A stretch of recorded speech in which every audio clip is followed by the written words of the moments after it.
evidentemente el lenguaje siempre tiene que ser planteado desde esa advertencia inicial. Ahora bien, podemos centrar dos puntos, el punto de la crisis económica y el punto de la crisis política. A mí me gustaría ponerlos encima de la mesa para la reflexión conjunta. Primero, la crisis económica.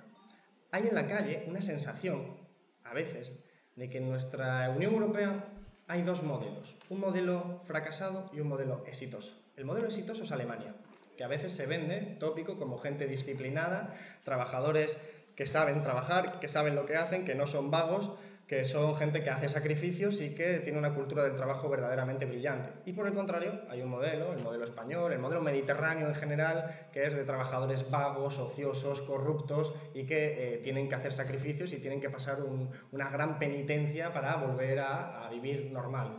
Bien, esto es toda una falacia. En la Unión Europea, en términos económicos, ambos modelos son el mismo modelo. Son las dos caras de la misma moneda. Son un modelo de crecimiento que llamamos simbiótico. Es decir, el modelo alemán necesita el modelo español y el modelo español necesita el modelo alemán. Hecho de una forma más generalizada, el modelo de la periferia del sur necesita el modelo del centro de Europa. La periferia del sur no existe, perdón. La periferia de Europa necesita al modelo del centro de Europa y viceversa. Un directivo alemán lo decía de una forma muy gráfica que yo creo que a todos que lo vamos a entender. Decía, nosotros vendemos coches a los españoles y les prestamos el dinero con el que comprarlo. Bien, esto puede parecer absurdo, pero es realmente como han funcionado las cuestiones económicas en la Unión Europea. Alemania es un país que exporta más de lo que importa. Es decir, vive sobre todo de exportar a la periferia europea y a otros países. Entonces, exportando coches, exportando todo tipo de productos, ganaba unos beneficios sus empresas, lo depositaban en los bancos alemanes. Los bancos alemanes, como cualquier banco, no es una ONG, mueve el dinero para hacer más dinero. Entonces lo prestaron a su vez, ese dinero guardado, lo prestaron a su vez a otro sistema financiero, a los bancos españoles. Los bancos españoles prestaban el dinero a las empresas españolas que fueran rentables, que eran, por nuestro modelo de crecimiento, constructoras, inmobiliarias, promotoras, que construían viviendas. Al construir las viviendas se generaba empleo y como se vendían, seguías construyendo más viviendas. Bueno, la burbuja inmobiliaria con la que todos estamos ya verdaderamente familiarizados. Y este sistema permitía generar empleo tanto en el norte como en el sur y permitía esa perversidad, pero que era un modelo muy frágil. Un modelo muy frágil que cuando cae la burbuja inmobiliaria se rompe, se fractura. Y cuando se fractura ocurre algo que yo creo que es importante para la reflexión. Una familia que tiene ingresos y tiene deudas, cuando pierde el empleo o cuando le bajan el salario, a lo mejor no tiene ya suficientes ingresos para ir devolviendo y hacer frente a las deudas. Entonces, tiene que quebrar, le echan de la casa, se va debajo de un puente y el Estado no hace absolutamente nada.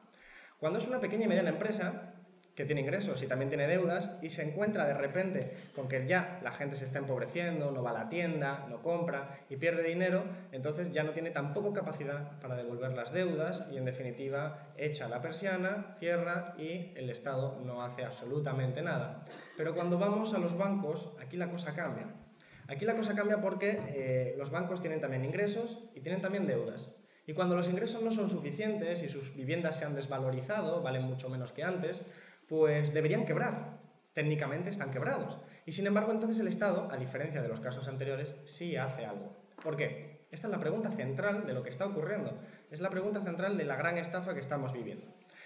Se puede decir de una forma que en economía se expresa graciosamente, podríamos decir. En economía se dice, si tú debes 1.000 euros a un banco, tienes un problema. Si debes 1.000 millones de euros al banco, es el banco el que tiene el problema. Es importante. Porque si el sistema financiero español quiebra y reconoce que está quebrado, entonces todo lo que debe de dinero al resto del mundo no lo podrá pagar. Y eso significa que todo ese ciclo que había alimentado la burbuja inmobiliaria, que era dinero proveniente en su amplia mayoría, en torno al 43% por bancos alemanes y franceses, jamás podrían cobrarlo. Entonces se inventan algo que se llama rescate, falsamente rescate con sus connotaciones ideológicas, para salvar a los bancos. Claro, por eso el memorándum de la Troika que firmó nuestro ministro Lehman Brothers Guindos, que firmó con la Troika, no se debatió en el Congreso de los Diputados, se debatió en el Parlamento alemán. ese pack de ayuda, de rescate, se debatió en el Parlamento alemán y allí un diputado alemán dijo: no os preocupéis, contribuyentes alemanes, porque este dinero no es para salvar a los bancos españoles, es para salvar a los bancos alemanes. Era fácil de entender. Ese dinero va a los bancos españoles para que los bancos españoles sigan pagando las deudas, sigan devolviendo las deudas. Y a condición de todo eso, recortes en sanidad, en educación y en otro tipo de servicios sociales. Una palanca financiera con la que desmantelar el estado del bienestar. Eso es el rescate, nada más. Ahora bien, ¿por qué? Yo a veces pregunto y digo, ¿Rajoy es mala persona? Claro, la gente dice, pues no sé qué contestar. Digo, ¿tú crees que se levanta por las mañanas y se pone a pensar en alguna forma tortuosa de seguir destrozándole la vida a los españoles? Bueno, cada uno tendrá su opinión, pero en lo que a mí respecta, yo creo que no es así. Quiero decir, tengo constancia de que lo está consiguiendo, pero no creo que sea un planteamiento que surja de una conspiración o de una maldad intrínseca al señor Rajoy o pantalla de plasma, porque realmente hay un fundamento. Vivimos en una sociedad capitalista. Una sociedad capitalista se caracteriza por muchos elementos de dinámica, de funcionamiento, pero sobre todo lo podemos decir de una forma gráfica. El capitalismo es como una bicicleta. Una bicicleta en la que tú te montas y cuando estás pedaleando tienes que seguir pedaleando porque si dejas de hacerlo te caes. El capitalismo necesita crecer incesantemente porque si deja de crecer entra en crisis, se cae, no puede generar empleo, no puede desarrollar capacidad productiva y entonces estamos como nos estamos. Nuestra bicicleta se ha caído. Y entonces la troika, el gobierno de la periferia europea, todos los gobiernos de la periferia europea, han decidido que hay que levantar la bicicleta. Y entonces hay un programa, hay un proyecto económico detrás, levantar esa bicicleta. Claro que en el capitalismo una de las cuestiones que lo caracterizan es que todos competimos contra todos. Los trabajadores competimos contra otros trabajadores para entrar al mercado de trabajo, para tener un empleo. Las empresas compiten contra otras empresas para vender sus productos en el mercado y los países compiten entre sí a nivel internacional para vender sus productos en el mercado internacional. De modo que España tiene que encontrar su lugar en el mundo. Es una economía que tiene que encontrar su lugar en el mundo. Tiene que vender algo en el mundo que se le compre a ella y no al resto, que es lo que están haciendo. Eso es lo que le llaman competitividad. La competitividad significa, en última instancia, que te compran tus productos a ti en vez de a otro. Y eso puede ser por calidad o, sobre todo, el elemento fundamental económico, precio. Bien, pues evidentemente, para ser competitivos en un sistema mundial en el que España está mucho más retrasada que Alemania y Francia en términos tecnológicos, para que nos hagamos una idea, lo que más contribuye positivamente al saldo exterior de Alemania son la creación de helicópteros, o sea, exportación de helicópteros, aviones, piezas de artillería, de la industria militar, digamos en importaciones y sobre todo medicamentos, biotecnología y elementos de alto valor añadido. Alto valor añadido. En España lo que más contribuye positivamente son productos agrícolas de bajo valor añadido. Entonces, somos una industria, somos un país que no tiene industria, que se ha desindustrializado y que vende cosas de bajo valor añadido. Entonces, ¿con quién vamos a competir? Nosotros no competimos contra Alemania ni contra Francia. A nosotros nos mandan a la regional o a la segunda división B a competir contra otros países. ¿Y cómo competimos contra otros países? Pues por la vía de los bajos salarios. Ese es el proyecto. Pero claro, Rajoy jamás va a salir en televisión, más allá de su pantalla de plasma, para decir lo siguiente. Jamás va a salir y va a decir, bajo a los españoles un 20% los salarios. Jamás lo va a hacer porque la derecha no es tonta. Y eso es un impacto directo sobre la gente que dice, me están robando y me lo está diciendo en la cara. Bien, esto no funciona así. Más bien funciona como la parábola de la rana hervida, que la explico a continuación. En la parábola de la rana hervida, una olla con agua hirviendo, se lanza una rana, la rana nota el agua hirviendo, salta y se salva.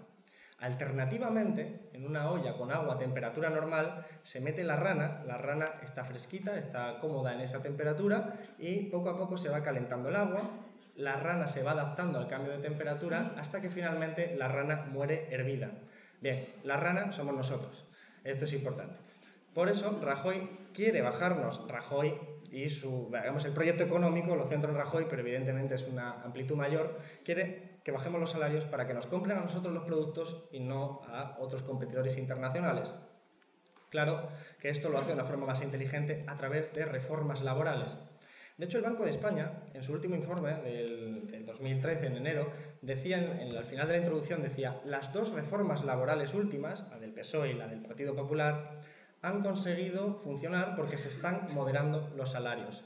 Esto es fácil de entender. El propósito de la reforma laboral no es crear empleo, es bajar los salarios. ¿Y cómo funciona? Pues porque si antes yo negociaba en esta mesa con mis compañeros, que éramos trabajadores, frente a un empresario, un gran empresario, accionistas, un fondo de inversión, propietario de la empresa, negociábamos colectivamente. Esto quiere decir que teníamos capacidad de hacer huelgas, de luchar, de solidarizarnos con otros sectores y teníamos poder de negociación. Con estas reformas laborales se dilapida esa capacidad, se dinamitan las relaciones laborales y a partir de ese momento, en determinadas circunstancias, que son la mayoría, ya negocias tú solo, individualmente, con el empresario. Claro que el drama está servido. El empresario, delante de la mesa, diciendo: Alberto, o te bajas un 20% los salarios o echa un vistazo por esa ventana y verás a 6 millones de personas esperando tu puesto de trabajo. Y tú vas a elegir comer, porque no tienes poder de negociación y porque tienes que comer. Entonces, evidentemente, aceptas esa rebaja salarial del 20%, la aceptan mis compañeros, la acepta el resto de trabajadores y en unos cuantos meses, quizás un año, 2 años, tenemos un 20% de salario menos o un 30% de salario menos, somos la rana hervida y no nos hemos enterado. Es el proyecto de cambio de modelo de crecimiento económico, que no puede funcionar. No puede funcionar a nivel económico porque todos los países compiten entre sí, lo he dicho antes. Y entonces se da lo que se llama empobrecimiento del vecino o carrera hacia el fondo, que se llama en economía. Es, tú bajas tus salarios, el competidor baja sus salarios, vuelves a bajar tú los salarios, acaba bajando el otro los salarios y al final pierden los trabajadores de todas partes del mundo, mientras ganan, evidentemente, los grandes propietarios de esas empresas, que son las grandes empresas porque son las que tienen capacidad de exportar. Aquí hay que tener muy presente que no hablamos de empresas en abstracto, son grandes empresas con capacidad de exportar, que en España son solo un 3%, pero son las que se favorecen de este tipo de políticas, porque las pequeñas y medianas empresas quiebran como consecuencia de que su mercado se empobrece. Es decir, cuando le quitan los salarios a un funcionario, ese funcionario no va a ir a comprar a la tienda del mediana y pequeña empresa, sencillamente porque no tiene dinero para hacerlo, y eso acentúa la crisis económica. Bien, en este punto decía que no va a funcionar por términos económicos y por lo tanto hay que tener en cuenta otros elementos. Temas sociales. Esto fractura a la población. ¿Por qué? Pues porque ese modelo de crecimiento económico requiere a su vez el cambio en el modelo de sociedad. Y esto es lo importante, porque esto expresa hacia dónde está la ideología apuntando, hacia ese modelo de sociedad nuevo. Un nuevo modelo de sociedad que necesita que sobren, porque ya sobran, los derechos civiles, los derechos laborales, la sanidad pública, la educación pública, los impuestos progresivos. Es decir, no nos arrebatan la educación pública porque sean malvados, sino porque evidentemente les sobra la educación pública para alcanzar ese objetivo de ser un país competitivo por la vía de los bajos salarios en un mundo altamente globalizado, altamente competitivo. Y esto es el propósito en el que estamos viendo un cambio en el modelo de sociedad. Por ejemplo, aparte de los derechos laborales dilapidados y dinamitados en las consecuentes reformas laborales, encontramos la sanidad pública, los recortes en educación, pero también en derechos civiles, porque todo esto alimenta un proceso de frustración. Alimenta un proceso de frustración de que la gente está cabreada, se sabe saqueada, se sabe robada y estafada, pero todavía no alcanza a comprender en términos generales quién es el culpable y cuáles son las alternativas. Entonces, lo que intenta hacer el gobierno es convertir esta frustración en resignación, es decir, en decirte: tú estás cabreado, pero mejor te quedas en casa tranquilo porque si sales es peor. Esto es el incremento de la represión policial que se está efectuando en los últimos años, particularmente en los últimos meses.